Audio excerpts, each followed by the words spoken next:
So let's talk about the profits of war. This is something I'm really passionate about. For many, many years in my journalism career, I think I've stood up and said I absolutely can't stand the size and the breadth and size of our military-industrial complex defense budget. How the hell are we spending $800 billion a year to do what with it?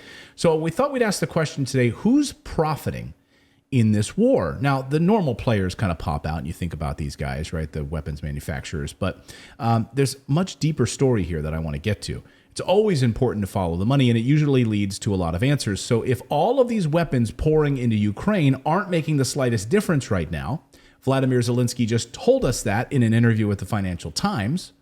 And as we told you in our last segment, most of these weapons are being sold for cash on the black market by the Ukrainian military.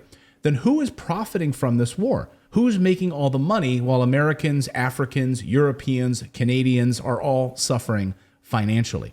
Well, the answer actually may surprise you. We looked into the money trail over the past few years. So Open Democracy put this little handy chart together to kind of just get us started, get things kicked off here, to wet your whistle a little bit.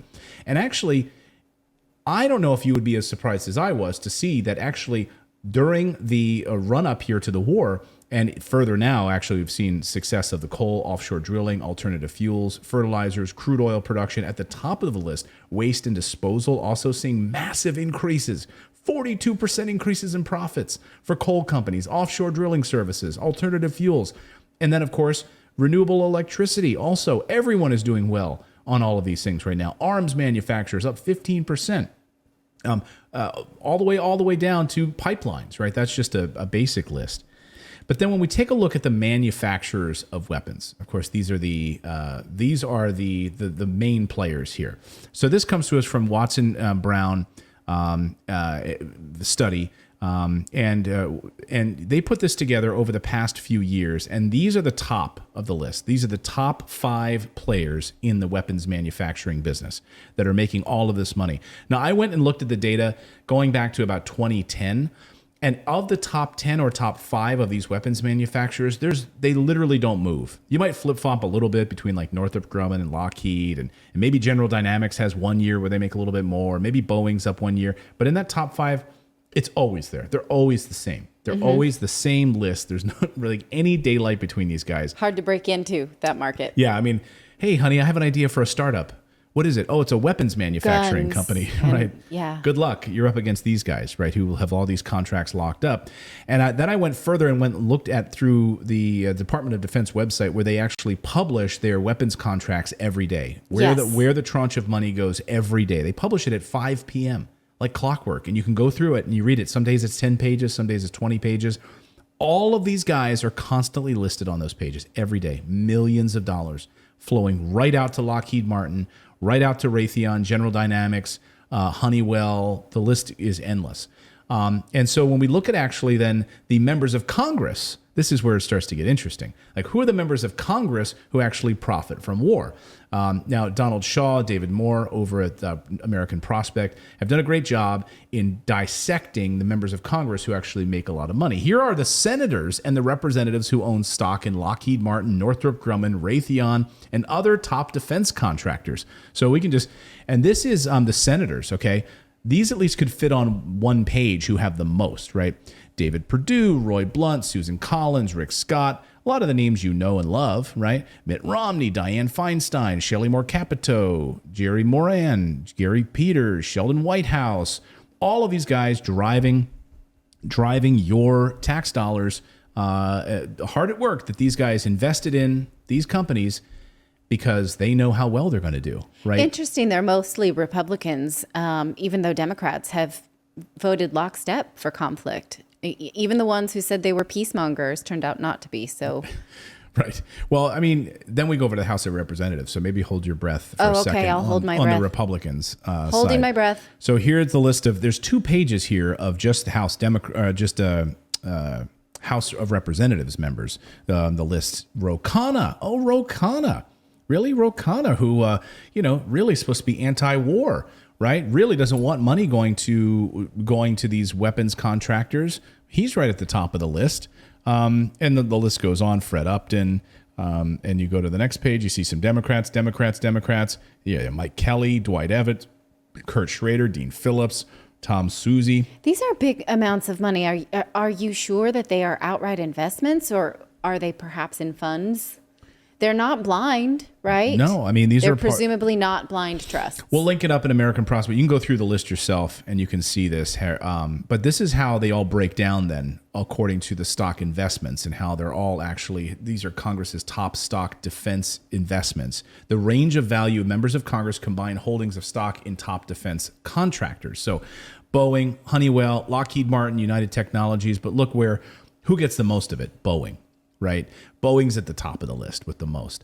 Then it goes down from there. Remarkable amount. You can look at this data and dive more deeply into it. Now, before the war in Ukraine opened up, 18 members of Congress combined owned as much as $760,000 worth of stock in Lockheed Martin, the world's largest defense contractor in terms of overall defense revenues. But of course, it's more than just these weapons manufacturers. So take a look at Goldman Sachs. This is how NBC News reported this.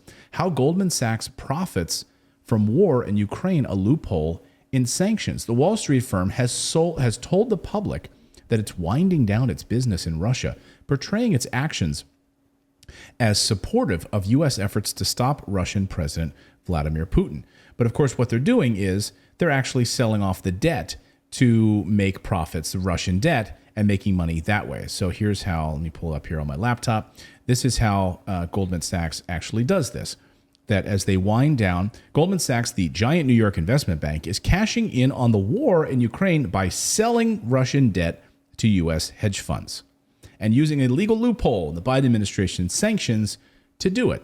So Western world scrambles to defend Ukraine by locking down Russian money.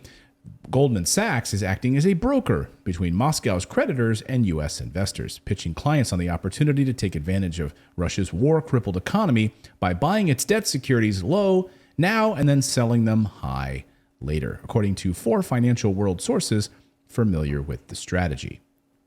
Okay, put this in context that now the United States has passed a law that bans Americans, just sort of normal blokes, like you and I, right, can no longer hold Russian bonds and investments. That's been prohibited. Oh, okay.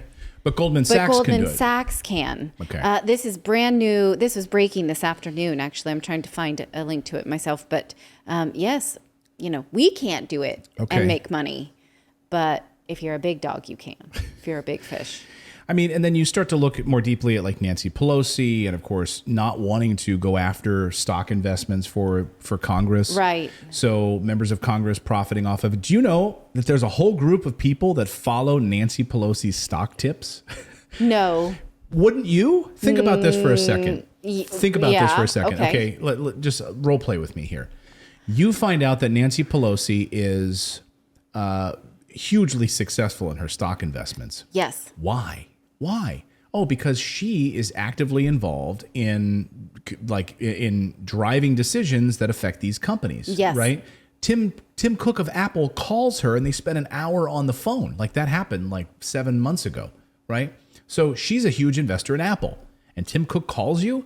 So, I mean, again, these are things where she's making a lot of money. So there's a group of people now who are following her retail trades and they're making good money because, she knows what's up. She has the insider. She literally knows what's up. Not like she's cool, but she has, yes. Yeah. These are extreme conflicts of interest, I think is what we're trying to say. So when we kind of circle back. Manner. So we kind of circle back to our first segment where we see that Zelensky's army is a joke. They've completely collapsed right now. We see that these guys don't know how to use the weapons we're sending them. They're getting them and they're just turning them over to other people. They're using Google Translate to figure out how to use them. They don't know what they're doing.